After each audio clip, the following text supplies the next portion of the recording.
Guys দেখো আপডেটের পরে গেরিনা ফ্রি ফায়ার এটা কি করলো ভাই, দেখতে পাচ্ছ আকাশে কিন্তু তিমি মাছ ওঠে। আর এই মাছটি একটু পরপর বিলারের বাচ্চার মতো নাকি মুরগির বাচ্চার মতো খালি চেঁচায়। যাই হোক ভাই, দেখতে পাচ্ছ এখানে কিন্তু আমরা পানির ভিতরে চলে এলাম। ও ভাই, আলাদা একটা জগতে চলে এলাম ভাই। আজকে তোমাদেরকে ঘুরে দেখাবো পানির ভিতরে কি কি রয়েছে ভাই। দেখতে পাচ্ছ এখানে লুটও পাওয়া যায় ভাই। আমার মতো প্রো প্লেয়ারদের জন্য তো ভাই এখান থেকে লুট করে ভুয়া বের করা কোনো বিষয় না। তো দাঁড়াও আগে লুট করে নি। তো যাই হোক গাইস ভাই, কোনো ব্যাপার না, আমরা কিন্তু আমারও পানির ভিতরে চলে এলাম রিভাইভে। তো ভাই এবার দেখো আমরা তোমাদেরকে পুরোটা ঘুরে দেখাবো এখান থেকে কিভাবে বের হবে, কিভাবে ঘুরবে, সেগুলো সবই আজকে দেখাবো। তো যাই হোক গাইস, এখানে কিন্তু সুন্দর একটা ডিজাইন রয়েছে, সেটা হচ্ছে ভাই দেখতে পাচ্ছ পানির ভিতরে কিন্তু মাছের ঝাঁক ঘোরাঘুরি করে। এই বিষয়টা কিন্তু খুবই আমার কাছে ভালো লাগছে।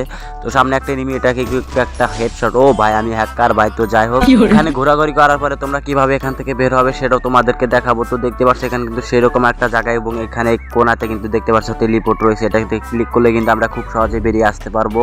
যাই হোক গাইস, তোমাদের কার কার এই আপডেটটা ভালো লাগছে অবশ্যই কমেন্ট করে জানাও।